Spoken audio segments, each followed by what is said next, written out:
जय हिंद। आज हम समास के बारे में बात करेंगे आपके बीच में। समास जो है, क्योंकि बहुत विद्यार्थियों को पता नहीं रहता कि कौन से समास है अवधारण, क्योंकि एग्जाम में परिभाषा नहीं पूछे जाते हैं, आपके एग्जाम में जो है उदाहरण पूछे जाते हैं। उदाहरण दे देगा और पूछेगा इनमें से कौन से समास है बताओ। तो इसलिए यहाँ समास को समझिए। समास को समझने के लिए आज हम ऑब्जेक्टिव टाइप बताएंगे और परिभाषा के साथ समझाएंगे कि चलिए आज समझिए।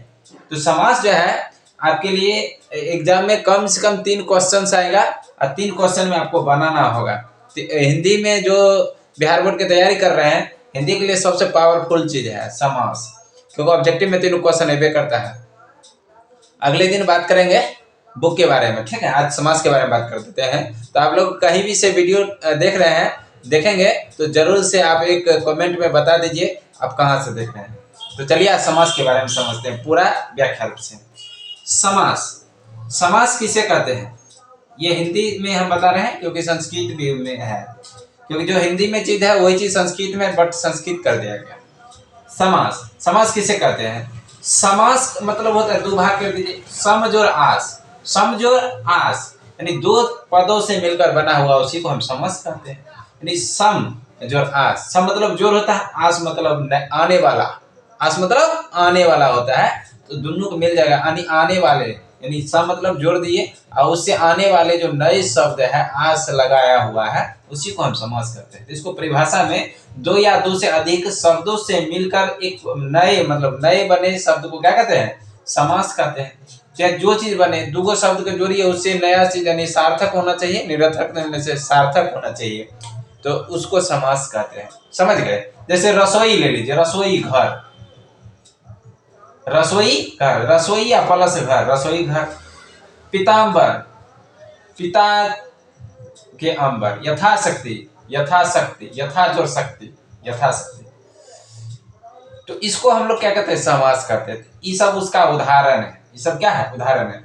तुमको समास थोड़ी पूछेगा, समास के प्रकार में पूछेगा, क्योंकि क्वेश्चन ऑब्जेक्टिव उसके प्रकार से बनते हैं, समझना है। नोट में इसलिए हम लिख दिए कि समास की रचना में 2 पद होते हैं, क्योंकि यही 2 पद तरह मतलब इसको पूरा समास आपको बताएगा। कि देखिए, एक होता है पहला पद, देखो इधर वाला जो रसोई घर यानी जिस घर में रसोई वाला सामान रखा जाता है उसी को रसोई घर बोलते हैं। जिस घर में रसोई वाला सामान रखेगा उसी को हम लोग रसोई घर बोलते हैं। जो रसोई घर, अगर गोईठा रखेगा तो गोईठा घर हो जाएगा। अब जिसमें पढ़ाई होगा तो विद्यालय हो जाएगा, विद्याकालय। यहाँ विद्या ग्रहण किया जाता है उसको विद्यालय बोलते हैं। संग्रहालय, जहाँ मतलब जो पुरातत्व चीज को रखा जाता है उसको संग्रहालय कहते हैं। पुस्तकालय, जहाँ पुस्तक रहता है उसको पुस्तकालय कहते हैं। तो ये सब समास है जिसका अर्थ बताता है। तो उसमें अर्थ बताने के लिए 2 चीज होता है, पूर्व पद यानी जिसको पहला पद होता है, देखिए ये पहला पद हो गया, इधर से दूसरा पद हो गया। दूसरा पद को उत्तर पद कहते हैं, इधर का पहला पद कहते हैं। इधर से पहला पद यानी पूर्व पद हो गया, इधर से पहले, पूर्व मतलब पहले और उत्तर मतलब बाद, उत्तर मतलब बाद। समझ गए? यथा क्या हो गया? पूर्व पद हो गया, शक्ति उत्तर पद हो गया। तो समास के रचना में 2 पद होते हैं, पहला पूर्व पद और दूसरा उत्तर पद। पहला पूर्व पद, पहला पद चाहे पूर्व पद को, चाहे पहला पद को, चाहे पूर्व पद को, चाहे दूसरा पद को, चाहे उत्तर पद को, बात एक है। चलिए अब समास के प्रकार जान लेते हैं।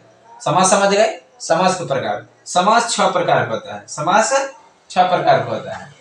पहला अवयवी भाव, दूसरा तत्पुरुष समास, तीसरा कर्मधारय समास, चौथा द्विगु समास, द्वंद्व समास, बहुब्रीहि समास। सबका एक अपना रूप है, इसी से हम परिभाषा समझते हैं। अवयवी भाव, अव्ययी भाव, समझ गए?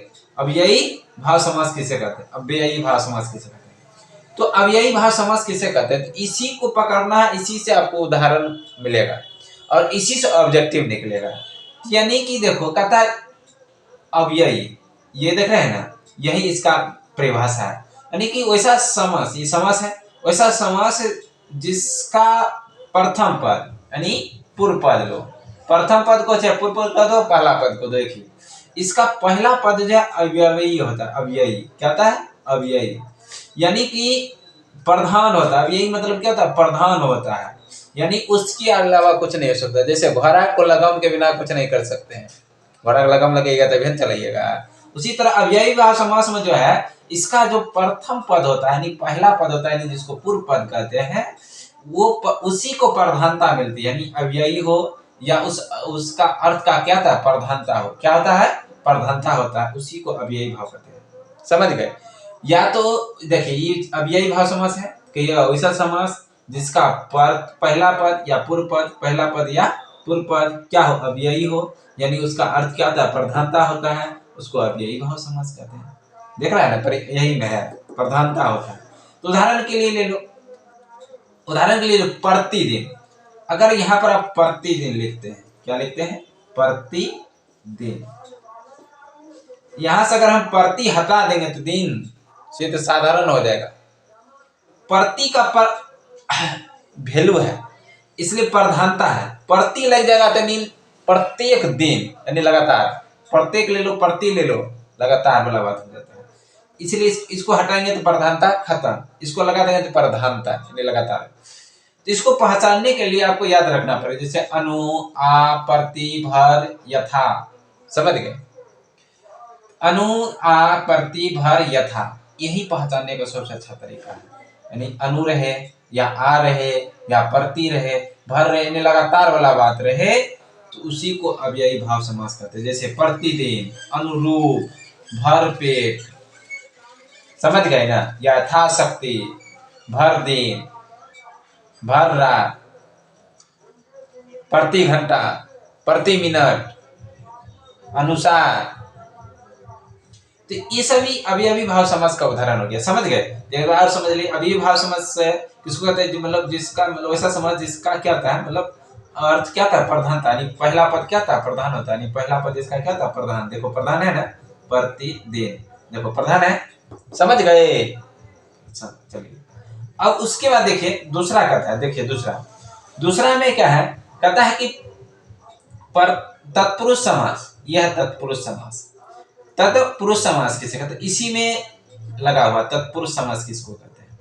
तो देखिए तत्पुरुष समास मतलब जिसका उत्तर पद प्रधान होता है, इसका प्रथम हो गया, इसका उत्तर हो गया, इसका पहला पद प्रधान है, इसका दूसरा पद प्रधान है, इसका पहला पद प्रधान है, इसका दूसरा पद प्रधान है। देख रहे हैं, पहला दूसरा, पहला दूसरा, यानी पहला पद प्रधान, इसका दूसरा पद प्रधान, यानी कि ये पहले पद है उसका कोई वैल्यू नहीं है, लेकिन दूसरा पद का प्रधानता है यानी वैल्यू है। इसमें पहला पद का वैल्यू था, इसमें दूसरा पद का वैल्यू नहीं था, लेकिन इसमें दूसरा पद का वैल्यू है, पहला पद का वैल्यू नहीं है। तो तत्पुरुष समास किसे कहते हैं, वैसा समास जिसके उत्तर पद यानी कि अंतिम पद यानी या दूसरा पद का प्रधानता होता है, उसी को क्या कहते हैं, तत्पुरुष समास कहते हैं। समझ रहे हैं ना, उत्तर पद की प्रधानता होता है, तत्पुरुष समास में उत्तर पद की क्या होता है, प्रधानता होता है।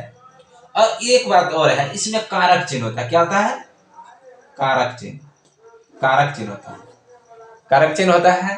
कारक चिन्ह इस मतलब ये तत्पुरुष समास के उदाहरण में लोप होता है, लोप, जिस समास में कारक चिन्ह अगर लोप है तो उसको हम लोग क्या कहेंगे, तत्पुरुष समास करेंगे। जब कारक चिन्ह आ गया बीच में तो कौन समास में जाएगा, तत्पुरुष समास में। कारक चिन्ह का, के, की, से, द्वारा, या के लिए, या से, या को, में, पर, ये सब कारक चिन्ह है।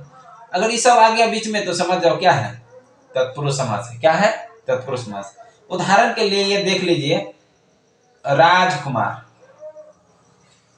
राजकुमार, राजा, राजा का कुमार, धर्म ग्रंथ, धर्म का ग्रंथ, रचनाकार, रचनाकार। समझ रहे हैं, ये सब इसका क्या उदाहरण है, तत्पुरुष समास का है। राजकुमार, राजा का कुमार, धर्म ग्रंथ, धर्म का ग्रंथ, रचनाकार, रचना करने वाला, अरे या रचना के लिए। ठीक है, तो समझ गए। अब इसका तत्पुरुष समास समझ गए, इसका तो कहता है अंतिम पद प्रधान होता है, इसमें कारक चिन्ह होता है, दो मतलब बीच में कारक चिन्ह, धर्म ग्रंथ, इसको तोड़िएगा तो धर्म का ग्रंथ, राजकुमार, राजा का कुमार, रचनाकार, रचना के लिए का। समझ गए। अब इसमें क्या होता है, तत्पुरुष समास जो है 6 प्रकार का होता है। ये क्या होता है, 6 प्रकार। पहला कर्म तत्पुरुष समास, दूसरा करण तत्पुरुष समास, देखिए कर्म तत्पुरुष समास, कर्म तत्पुरुष समास, संप्रदान तत्पुरुष समास, अपादान तत्पुरुष समास, संबंध तत्पुरुष समास, अधिकरण तत्पुरुष समास। आपको याद नहीं रखना, ये खाली ध्यान देना है। कर्म, करण, संप्रदान, अपादान, संबंध, अधिकरण। समझ गए? परिभाषा एक के है, यानी खाली लोप वाला बात लगा दीजिए। कर्म तत्पुरुष समास जिसमें को चिन्ह लोप हो, ऐसा समास जिसमें को चिन्ह क्या हो, लोप हो, उसको कर्म तत्पुरुष कहेंगे। जिसमें से या के या द्वारा, से के या द्वारा लुप्त रहेगा तो उसको करण कहेंगे। जिसमें के लिए लुप्त रहेगा तो उसको संप्रदान कहेंगे। जिसमें से लुप्त रहेगा तो अपदान कहेंगे। जिसमें का के लुप्त रहेगा तो संबंध कहेंगे। जिसमें में पर लुप्त रहेगा तो उसको अधिकरण कहेंगे। यही तत्पुरुष समास का प्रकार है। अब इसको द्वारा मतलब इस समझ गया ना। अब इसमें अगर कहेगा कि कौन से कर्म तत्पुरुष समास है तो ढूंढना उसमें को है, कारक चिन्ह याद रहेगा तो निश्चित है बन जाएगा। ढूंढना को है, को वाला आ गया बात तो समझना किसमें है, कर्म तत्पुरुष समास में है। से के द्वारा आएगा कर्म तत्पुरुष समास में है। के लिए आएगा संप्रदान तत्पुरुष समास को उदाहरण है। से आएगा अपदान, का के की संबंध, में पर अधिकरण, यही सब इसका उदाहरण है। ये बात आप याद रखिएगा ट्रिक के माध्यम से, तो एकदम आसानी से आपको कोई दिक्कत नहीं रहेगा। समझ गए? तो अब चलते हैं आगे। देखिए इधर चलते हैं, क्या कहता है, देख लीजिए। हम चलते हैं कर्मधारय समास। कर्मधारय समास किससे कहते हैं? देखिए इधर उदाहरण के लिए हम लिख देते हैं शरणागत, शरण का गत, नीति युक्त, नीति को युक्त, पाठशाला, पाठ के लिए शाला, पद मुक्त, पद से मुक्त, राजमाता, राजा की माता, पुरुषोत्तम, पुरुष में उत्तम, पुरुष में उत्तम, पुरुषोत्तम। समझ गए? एक एक उदाहरण हम यहाँ लिख दिए हैं। उसके देखिए, क्योंकि समझने के लिए हम बताए हैं, नहीं तो आपके याद रहेगा तो आपको कोई दिक्कत नहीं रहेगा।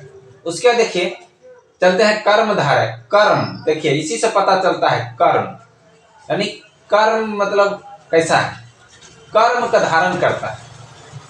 समझ गए? पहला वैसा समास जिसका पहला पद विशेषण हो। देखा कर्म का बात आ रहा क्या, विशेषण हो और दूसरा विशेष हो। पहला पद क्या हो, विशेषण हो और दूसरा विशेष हो, उसी को क्या कहते हैं, कर्मधारय समास कहते हैं। यानी कर्म को धारण करता है, यानी विशेष और विशेषण होता है। समझ गए?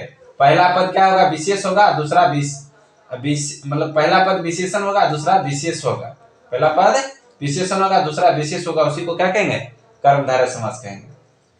अब देखो इसमें समझने के लिए, इसको पहचानने के लिए जो है जो है या जो मतलब है जो या के समान रहेगा। नहीं है या जो, इसके बीच में क्या रहेगा, है या जो या के समान रहेगा। विग्रह करने पर पता चलता है। जैसे देखो नील कमल, नील है जो कमल, नील है जो कमल, सत्पुरुष, सत्य है जो पुरुष, सत्य है जो पुरुष, सत्पुरुष। देखो ये हो गया विशेषण, नील हो गया विशेषण। नील है जो कमल, इसकी विशेषता देखिए, कमल का विशेषता कौन बताता है, नील। नील मतलब रंग, उसकी विशेषता को बता देता है, तो उसी को क्या कहते हैं, कर्मधारय समास। नील अगर नील नहीं रहता तो इस कमल की विशेषता रहता है, लाल है, हरा है, काला है, पता नहीं चलता, इसलिए इसके विशेषता को बताता है। समझ गए? सत्य पुरुष, पुरुष है, देखो पुरुष, पुरुष कर देगा तो पता चलेगा नहीं, सत्य, सत्य मतलब सत्य, सत्य लग गया तो इसके विशेषता को बताया, यानी पुरुष हो गया विशेष और सत्य हो गया विशेषण। समझ गए? चरण कमल, चरण है, चरण के समान कमल, नहीं चरण के समान कमल, नहीं चरण कमल, चरण जो है कमल के समान है ना। तो देखो कमल रहता नहीं पता था, चरण, चरण क्या हो गया विशेष और कमल क्या हो गया, अरे चरण हो गया विशेषण और कमल हो गया विशेष, क्योंकि इसी के बाद से चंद्रमुखी, चंद्रमुखी, चंद्र के समान मुखी, चंद्र के समान जिसका मुख हो चंद्रमुखी कहते हैं, चंद्र के समान जिसका मुख हो चंद्रमुखी कहते हैं। तो आप समझ गए, चंद्र क्या हो गया विशेष और मुखी क्या हो गया, सॉरी चंद्र हो गया विशेषण, मुखी क्या हो गया विशेष। अब समझ गए कर्मधारय समास किसको कहते हैं। उसके बाद चलते हैं द्विगु समास किसे कहते हैं। अब देखो द्विगु, द्विगु इसी से पता चलता, द्विगु यानी द्विगु, द्वि मतलब इसी में संख्या आ जाता है। देखो द्विये में संख्या आ जाता है, यानी कि वैसा समास जिसका जो है मतलब जिसका पूर्व पद संख्यावाचक होता है, नहीं पहला पद संख्यावाचक हो, उसको क्या कहेंगे? द्विगु समास। इसका पहला पद संख्यावाचक है, जैसे नवरात्रि, नव मतलब नौ होता है। नव मतलब क्या होता है? नौ होता है। देखो संख्यावाचक है, उसको द्विगु समास कहेंगे। त्रि मतलब तीन होता है, त्रिलोक संख्यावाचक है, द्विगु समास। सप्ताह, सप्त मतलब सात, द्विगु समास हो गया। तो यानी जिसमें संख्या आ जाएगा, यानी संख्यावाचक विशेषण आ जाएगा, तो उसको द्विगु समास कहेंगे। उसके देखिए द्वंद्व समास। द्वंद्व समास किसको कहते हैं? देखिए, यानी ऐसा समास जिसका दोनों पद प्रधान होता है। जिसका दोनों पद क्या होता है? प्रधान होता है। इधरों से उधरों से दोनों पद क्या होता है? प्रधान होता है। इसके पहचानने के लिए द्वंद्व मतलब दोनों पद प्रधान होता है। इसको पहचानने के लिए योजक चिन्ह, बीच में क्या होता है? योजक चिन्ह होता है। योजक चिन्ह होता है। तो देखिए, तो उसको द्वंद्व समास कहेंगे। बीच में योजक चिन्ह रहेगा तो सीधे सीधे द्वंद्व समास, यानी तो विपरीतार्थक शब्द रहेगा तो सीधे सीधे दोनों समास द्वंद्व समास हो जाएगा। नहीं तो दोनों पद प्रधान होगा। जैसे अन जल, देखो बीच में योजक चिन्ह है, ये द्वंद्व समास हो गया। अन जल, अन को उल्टा, जल जल को उल्टा। दाल भात, दाल को उल्टा भात, भात को उल्टा दाल। ऊंच नीच, देखो ऊंच नीच, ऊंच नीच आया, योजक चिन्ह है, तो विपरीतार्थक शब्द भी लग रहा है, तो इसको कहेंगे द्वंद्व समास। आसानी है द्वंद्व समास, क्योंकि एग्जाम में ज्यादा पूछे जाते हैं। और उसके बाद द्विगु समास, और उसके बाद कर्मधारय, उसके बाद इधर सब आता है। उसके बाद बहुब्रीहि समास, वैसा समास जिसका मतलब किसी मतलब के बहु मतलब क्या होता है? यानी कि दूसरे ग्रुप को धारण कर लेता है, उसको बहुब्रीहि समास कहते हैं। यानी ऐसा समास जो अन्य पद को बोध कराता, मतलब अन्य पद को बोध करा, कहता मतलब ये है कुछ और है, कहता कुछ और है, तो उसको बहुब्रीहि करेंगे। समझ गए? जैसे नीलकंठ, महावीर, पीताम्बर। नीलकंठ किसको कहते हैं? भोलाबाग। महावीर बजरंगबली को। पीताम्बर समझ गए? लंबोदर गणेश जी। तो आप समास को समझ गए होंगे आसान भाषा में। अगर दिक्कत है तो बताइएगा, फिर से हम पुनः बता सकते हैं। तो मिलेंगे अगले वीडियो में। जय हिंद।